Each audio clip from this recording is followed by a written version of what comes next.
आज हम कक्षा 12 में पाठ विलयन में विलयन की सांद्रता व्यक्त करने की विधियाँ पढ़ेंगे। तो देखिए, विलयन की जो सांद्रता व्यक्त करने की विधियाँ हैं वो दो प्रकार की हैं, एक भौतिक यूनिटों में और दूसरी रासायनिक यूनिटों में। जो भौतिक यूनिटों में जो पहली विधि है वो है भार प्रतिशतता। सबसे पहला है भार प्रतिशतता। इसका क्या मतलब है, इसका सूत्र लिखेंगे और उससे जो है फिर हम परिभाषा बताएंगे। तो यहाँ लिख देंगे विलेय का भार ग्राम में बटे विलयन का भार गुणे 100। ये हमें इसका सूत्र हो गया। अगर हम विलयन का भार 100 ग्राम ले लें तो ये 100 ग्राम से देखें 100 ग्राम कैंसिल हो जाएगा, तो क्या आ जाएगा, भार प्रतिशतता बराबर विलेय का भार ग्राम में। इसका मतलब परिभाषा ये हुई कि 100 ग्राम विलयन में उपस्थित विलेय के ग्रामों की संख्या उसकी भार प्रतिशतता कहलाती है। जैसे उदाहरण के तौर पर ले लें कि NaCl का 10% भार अनुसार विलयन बना हुआ है, तो इसका तात्पर्य यह है कि 100 ग्राम विलयन में 10 ग्राम NaCl है और बाकी 90 ग्राम पानी उसमें मिलाया गया है। तो ये भार प्रतिशतता है। दूसरा है आयतन प्रतिशतता के रूप में। अब आप जानते हैं कि आयतन को हम ml में मापते हैं, तो अब वही सूत्र बन जाएगा विलेय का आयतन ml में, विलेय का आयतन ml में बटे विलयन का आयतन गुणे 100, विलयन का आयतन गुणे 100। इसी आधार पर इसकी परिभाषा हो जाएगी। अगर हम विलयन का आयतन 100 ml ले लें तो 100 से 100 कैंसिल हो जाएगा, तो आयतन प्रतिशतता बराबर हो जाएगा विलेय का आयतन ml में। तो वही परिभाषा इसकी है कि 100 ml विलयन में उपस्थित विलेय के ml की संख्या उसकी आयतन प्रतिशतता कहलाती है। उदाहरण के तौर पर हमने ले लिया कि 20% एल्कोहल का जलीय विलयन है। इसका तात्पर्य यह है कि 100 ml विलयन में 20 ml एल्कोहल है और 80 ml उसमें पानी है। अब हम इसको कैसे बनाएं, अगर विलयन बनाना है जैसे 20% का, तो एक मापन फ्लास्क आते हैं, ये मापन फ्लास्क 100 ml का है मान लिया। तो 100 ml के मापन फ्लास्क में हमने पहले 20 ml इसमें एल्कोहल मिला दिया और ये 100 ml का ऐसे निशान बना हुआ है यहाँ तक। तो फिर इस निशान में इसमें हम ऐसा इतना पानी मिला दें कि ये निशान तक जो निशान बना हुआ है यहाँ तक आ जाए, तो वो 100 ml विलयन बन जाएगा। तो वो 20% एल्कोहल का विलयन बन गया। तीसरी जो विधि है इसकी भौतिक इकाइयों में व्यक्त करने की, वो है भार आयतन प्रतिशतता। तीसरी है भार आयतन प्रतिशतता। तो इसका कैसे निकालेंगे, सूत्र है विलेय का भार ग्राम में, विलेय का भार ग्राम में बटे विलयन का आयतन और गुणे 100। ये इसका सूत्र है। अब वही आ जाएगा कि 100 ml विलयन में उपस्थित विलेय के ग्रामों की संख्या उसकी भार आयतन प्रतिशतता कहलाती है। और इसको ऐसे भी बदल W/V, अगर ऐसा लिखा हुआ है तो ये भार आयतन प्रतिशतता हो जाती है। अर्थात हम कहने का मतलब ये है कि हम कहते हैं 5% सुक्रोज या ग्लूकोज के जलीय विलयन का क्या तात्पर्य है। इसका तात्पर्य यह है कि 100 ml विलयन में हमने 5 ग्राम ग्लूकोज को घोला है। इसका मतलब ये है, जैसे कहते हैं 5% ग्लूकोज का W/V का क्या तात्पर्य है। इसका मतलब यह है कि हमने 100 ml विलयन में ग्लूकोज के 5 ग्राम को घोला गया है। तीसरी फिर है चौथी ppm में सांद्रता।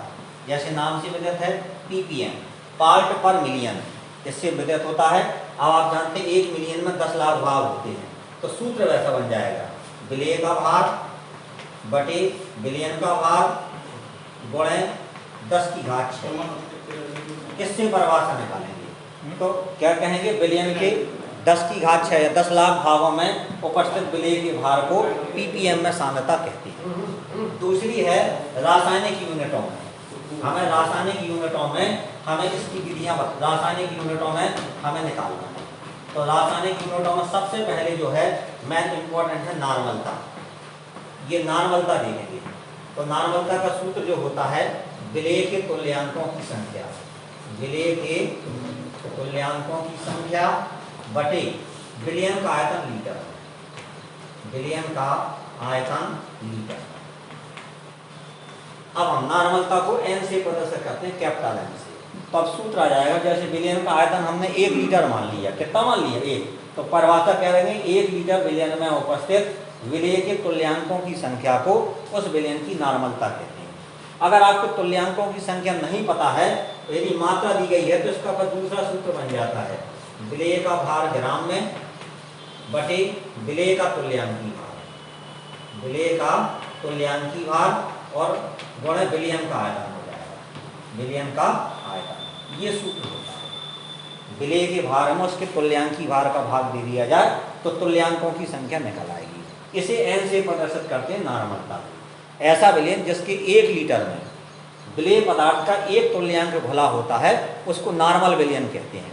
और जो प्रयोगशाला में विलयन बनाए जाते हैं वो नॉर्मलता के आधार पर ही बनाए जाते हैं।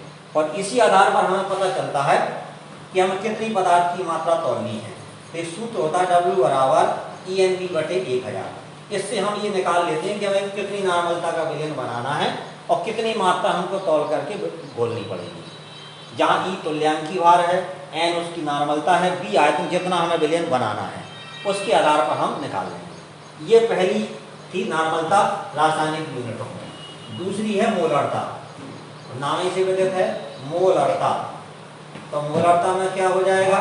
सूत्र विलेय के मोलों की संख्या, विलेय के मोलों की संख्या, मोलों की संख्या बटे विलयन का आयतन लीटर, विलयन का आयतन किसमें? लीटर। बस कितना है?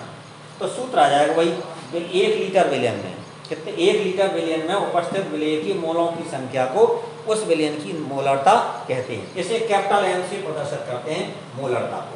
अब मोल कैसे निकालते हैं आपको अच्छी तरीके से पता है, मात्रा में अणुभार का भाग दे करके हम मोल निकाल देते हैं। तो ये हो जाएगा मात्रा बटे अणुभार गुणे विलयन का आयतन लीटर में। दूसरा सूत्र ये हो जाएगा इसका मोलरता का। तीसरा है व्यक्त करने की विधि है मोललता। तीसरी विधि कौन सी है? इसकी मोललता है। अब मोललता किसे कहते हैं देखें जरा। मोललता, तो मोललता में इसी स्मॉल m से प्रदर्शित करते हैं। सूत्र होता है विलेय के मोलों की संख्या, विलेय के मोलों की संख्या बटे विलायक का भार किलोग्राम। बस ये परिभाषा है, विलायक का भार किलोग्राम। तो देखें जरा क्या हो जाएगा। परिभाषा लिख लें, विलायक का भार हम 1 किलोग्राम मान लें। कितना मान लें? 1। तो क्या हो जाएगा? m बराबर विलेय के मोलों की संख्या। तो 1 किलोग्राम विलायक में उपस्थित विलेय के मोलों की संख्या को उस विलयन की मोललता कहते हैं। इसे स्मॉल m से प्रदर्शित करते हैं। पर अगला इसका विधि व्यक्त करने की है वो है मोल प्रभाज। मोल प्रभाज देखिए, अब जैसे नाम ही से प्रदर्शित है मोल प्रभाज, प्रभाज माने भाग देना। अब मोल प्रभाज किसे कहते हैं आप जानते हैं, हमने बताया था कि विलयन में 2 प्रकार के घटक होते हैं जिसे द्विअंगी विलयन कहते हैं। एक होता विलेय और दूसरा होता विलायक। तो जब हमें विलेय और विलायक पता है, विलयन में 2 घटक होते हैं, तो इसकी परिभाषा देखेंगे मोल प्रभाज की।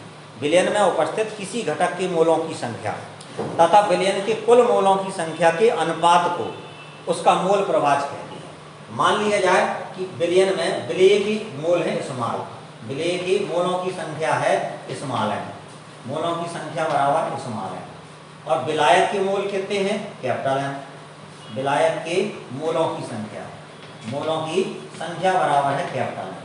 अब हमें विलेय का मोल प्रभाज निकालना है, तो कैसे निकालेंगे? विलेय का मोल प्रभाज। तो देखें कैसे निकलेगा। विलेय के मोल कितने हैं भाई? Small m।